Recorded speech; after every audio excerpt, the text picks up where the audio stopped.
Well, I can tell you about an accident that I had in 1994. In 1978, 79, I believe it was, I started sinking 12 shaft. This is the same hole that we brought the two survivors out in. So we're now going to sink a shaft on this hole. And well, even during the fire, I worked with this fella for a little while. He was a partner of mine. He was a good friend of mine. And so we sank 12 shaft together, and we worked together a lot. We were good buddies and good partners. And Jim and I were driving drift on 3700. We were drift miners. And we didn't hit the vein that the Sunshine Mine thought we were going to hit. So they closed our drift down. And I got to tell this little story. While we were driving that drift, I run the mucking machine. I put the rock in the cars, and Jim ran the motor. So, and then there was an old fella that worked there on the same level, and he brought us supplies and put things away. Well, every Friday was the day that we got our powder. So I would load the rock in the cars, and we have to go out and dump the rock because we got to make 2 trips. So every Friday on our first trip out, there that old fellow would be parked in the middle of the track. He's waiting for us to help him unload this. Now I'm a gyppo. I haven't got a lot of time. I've got myself pushed right to the max. I've got to work hard all day. I don't stop and eat lunch, and we're going for it every day. But every Friday, this fella is parked there. And my partner, Jim, stops the motor. Now, I'm 10 cars back. I'm on the end of the train. Jim stops the motor, gets off the motor, and helps the guy. Does not say one word to this fella, and helps him put this powder away. And I got to walk along the cars and get down to where they're doing this. And I'm grumbling to myself. Man, this guy, last Friday we had to do this. You know, he's doing this on purpose because he knows we're going to help him, and I'm upset, but I don't say nothing either, you know, but that's the way I feel. So I go down and we get the stuff put away. Next Friday is the same thing. And you know, I'm like, Jim, why don't you just tell him to get out of the way, you know? But Jimmy never said anything. Jimmy was, hi, how are you doing? And just so pleasant to this guy. And then one day we were, I don't remember what happened. We were running late for some reason, and we needed a part, or we needed something, and I don't remember what it was.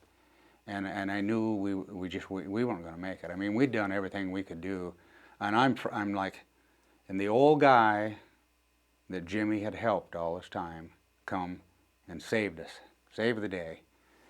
And to me, I was like, you know, Don, why don't you learn, you know? Why don't you, you know, look how, you know, Jimmy was such a helpful, loving, you know, I mean, maybe not loving, that's a little much for a miner, but he was friendly and helpful and courteous to this guy, and it just taught me a lesson. Jim was an exceptional person. So anyway, the drift that we were driving, they closed it down for a while. So there was an area down on 4,600 feet, that 4,600, there was a raise there, and 2 other people were in it, but they need to go back to their working place. So the mine superintendent come and ask us, and a little bit of pride thing here, because we were really good hands. He knew he could depend on us. He knew we could do the job. So he asked us if we would run this raise for him, and he would give us 3 times days pay, guaranteed, if we would run this raise for him. So we said sure, we would do that. And here's another strange thing. Prior to this, there was another area that caved in. 5 shaft, the station at 5 shaft caved in. And the same thing, the superintendent come and asked, Cap, would you and Jim go, and I don't have anybody that I can put in there. I need you guys to repair this for me. So we went and looked at it, and it was like, man, it was bad. It was, it was caved up a long ways. The ground was horrible. It was just, and I just knew that, I just knew I was going to get hurt. I was feeling, you know, I was really, this was a very dangerous place to be. But Jim didn't seem to affect him. And we'll get it, and we did, you know, I mean, I was, okay, you know, we're going to do this, and we did. We caught it all up and got it caught, and Jim didn't bother him at all. But then we went down to the raise, and we went there the first day, and the chutes were plugged up. So we worked at unplugging the chutes. We got the chutes all unplugged, and then the next day we had to go up, and we started cleaning the top of the raise up. And we cleaned a little bit, and then we had to support, no, I'm sorry, I got to back up. We had to support the ground first, the next day. So Jim and I was up in there, and we were going to support the ground, and we do that with rock bolts. We were going to put rock bolts in. And the mine superintendent, the guy that put us in there, he come up that day and seen us. And it was so bad, the ground was so bad in there, and he said, I'm going to just go down just a little bit until you guys get a few bolts in, until you get it caught. That way I know that you're safe and you're okay. And I said, okay, fine, you know. So he got down underneath, out of harm's way, but down in the raise. We had it bulkheaded. And I was drilling, and I grabbed the machine, and I'm drilling, and I got some bolts in, and got it caught up. And we put 4-foot rock bolts in, and so then we hollered down to him. We got it caught. We're okay. Go on, go ahead. So he left. So Jim and I went ahead and we finished rock bolting that day, and I believe that was the second day. And we got the ground all caught. The next day we come back, and now we now have to clean all the broken rock off because we got to get ready to put some timber in and stuff. So we had done that quite a while, and we were working, you know, really, you know, it's hard work, and so we had to go down to get some equipment, get something, some rock bolts or some more equipment. So with Jim and I, we thought we'd grab a little bite to eat. So we did. We had a little bite. We had a little lunch there. I'm talking like 10 minutes. We just grab a sandwich real quick and gobble some food and go back up the raise. And as we were going up the raise, Jimmy said to me, he says, you know, he says, I'd rather work day's pay than work in this raise. And I looked at him and I go like, what's the matter with you, you know? Look what we just done back there. That was horrible. To me, that was like, so I didn't think much of it, you know? So we went on up the raise, and we have a blowpipe. It's hooked with a big hose, high pressure air, and then you hook water to it. So you can turn it on, both on, and man, it'll just, you gotta brace yourself, and so we're blowing, but it won't blow some of the great big chunks. So I had turned the air and water off, and Jim was off to the side, and I had stopped, because all the finer stuff, and now there's chunks left in the rock pile, and I need to move these chunks out of the way. So I'm rolling these chunks, throwing them in the chute. And I rolled one down, and it got caught got kind of plugged there, and so I had to stop. And Jim grabbed a bar, and he's got the bar, and he's going to turn this rock and move it a little bit so it'll go on down. Jimmy and I are probably 8 to 10 feet apart, and I'm just stopped. I'm just waiting for Jim. I'm standing there, and I'm waiting for Jim to move the rock. And it's hard to tell. It's hard to tell you. And I can't put in words what happened. I will try, but yeah, I mean, well, anyway. It just, no time passed at all. I didn't hear anything. I didn't feel anything. But it air blasted in our raise. And an air blast is an explosion. And I can describe an air blast for you. An air blast is if you have a stick of wood the size of your finger, say, and it's about that long, and it's a green, and you bend that stick of wood, it'll give. You put, say, 50 pounds of pressure on both sides, and that stick of wood will give. Well, that's soft ground is like that. But hard ground is real brittle. You take that same size of stick of wood and put the same amount of pressure on, it doesn't give until it snaps. And that's what ground does. When ground moves and it's got pressure on it, it doesn't move and it doesn't move, and then when it does, it pops. That's what an air blast is. It's an explosion. So it's a miniature earthquake almost. So it's very, very loud. They felt the air blast. Mark Hartman felt the air blast in his office topside. Everybody in the mine heard the air blast. It's extremely loud. But I did not hear nothing. I didn't hear anything. I didn't feel anything. The next thing I knew, it was like, and I don't believe I got knocked out. The next thing I knew, I was against the rock. I was against the rock. My face was, I had about a 3-inch space that my face was not smashed against the rock. And I knew that it had air blasted. And it just blowed me clear over there. And I'm buried. And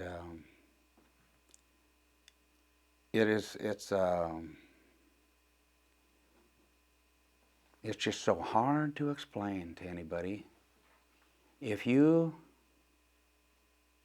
are drowning, you can thrash, but when you are buried in rock, you can't do anything.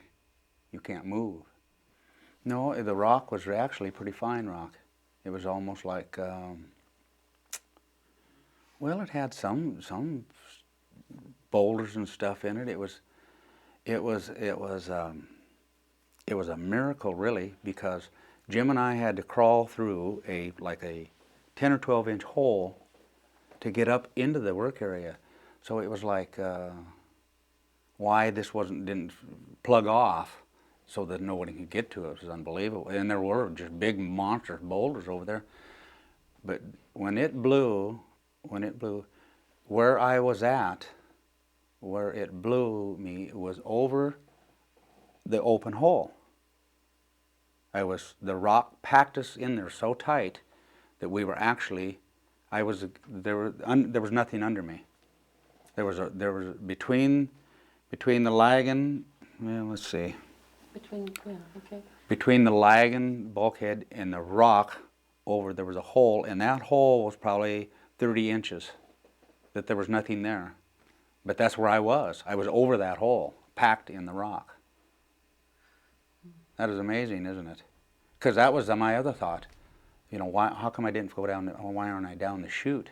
But I didn't, that kind of come later. The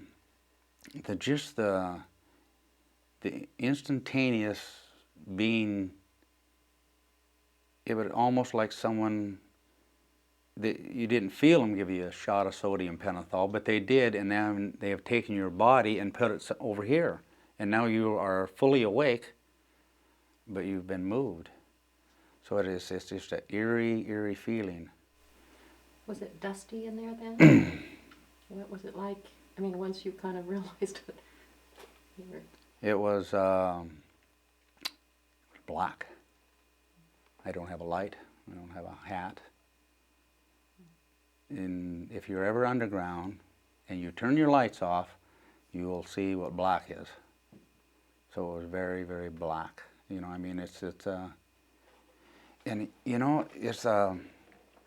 I don't know, I really wasn't, what happened next is I feel pain now. I have some pain because my back, I have a lot of pain in my back and my foot.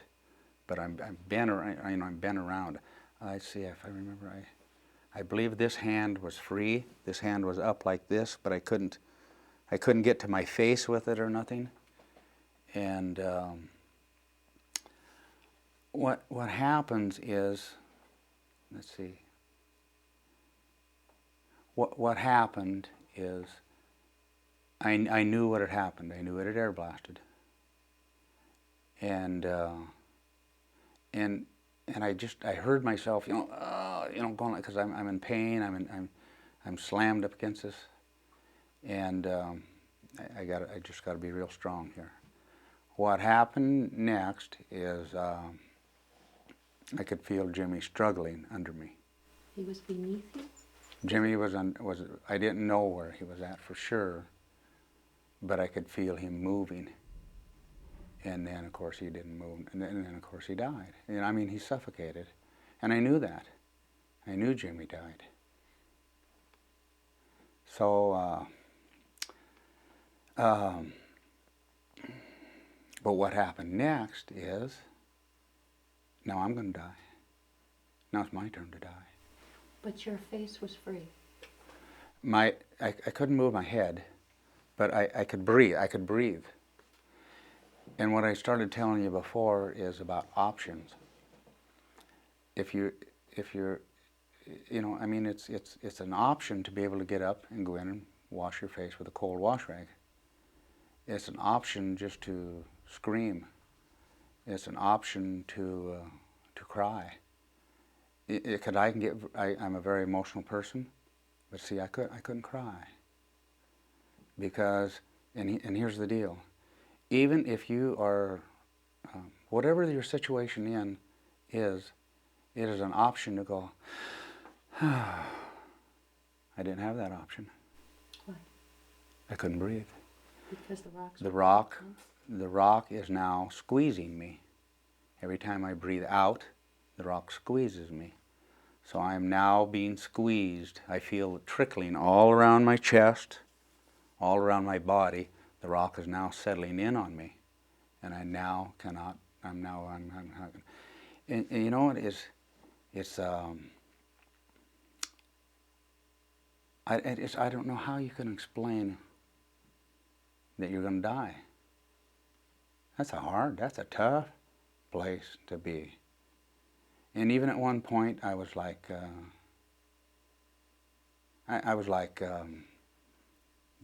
just I'll trade places with Jim because nobody wants to suffer, and I didn't know how I was going to, I knew I was going to suffocate. I didn't know if I was going to, I didn't know. I was scared. I was kind of scared, but it was just weird. It was a horrible feeling. It was a horrible thing to have to go through. How long until they found you? It took them 2 hours to get me out. Were you conscious the whole time? Oh yeah. Mm-hmm. They were, and finally, when the guys finally got there, I remember I had my hand up and I seen a light hit my glove. Then I knew that I would probably live. They would dig some rock out from around me, and I would probably be able to live. But it is such a strange feeling to.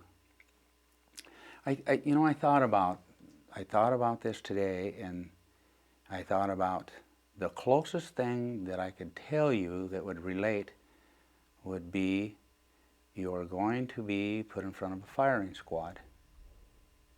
You are going to be blindfolded. It's dark. It's black. You cannot see anything. And you're standing there, and the only thing next is feeling the bullets go through your heart, or whatever pain is going to come to you, or how are you going to die. And that's where I was at. The only difference is I didn't even get to sigh. I didn't get to cry. I couldn't cry. Didn't have no air. Couldn't breathe. When the guys finally got to me, I could breathe. I could just go, just a little short breath is all I could breathe when they finally got to me. And when they got to me, there wasn't enough room to get the rock out around me. So they had to go underneath me, and they had to knock some of the boards out that was under us and drain the rock out underneath of us. And so when they drained the rock out under us, and they were trying to drain the rock, and there was another guy trying to dig out around my chest and my stomach so that I could breathe. And you know, all of a sudden, the guy that's digging in front of me, he's like, "What is this?" And it was Jimmy. His head was right there. I'm okay. So anyway, it just blew me right on him, you know. So anyway, they come and they knock the lagging out, and they drain the rock out. And I remember they had to tie Jimmy up. They just had to take a rope and tie him up so that he wouldn't fall down and plug the hole off to get me out. And they put a KED sled, they call it, on me, and buckled me in this thing, and then they let me down the race. And it was real difficult because it was hard because Jimmy was Jimmy was a special person. Jimmy was the best liked guy at Sunshine Mine. He was the best miner at Sunshine Mine. He was a good friend, and that was an accident that couldn't be avoided.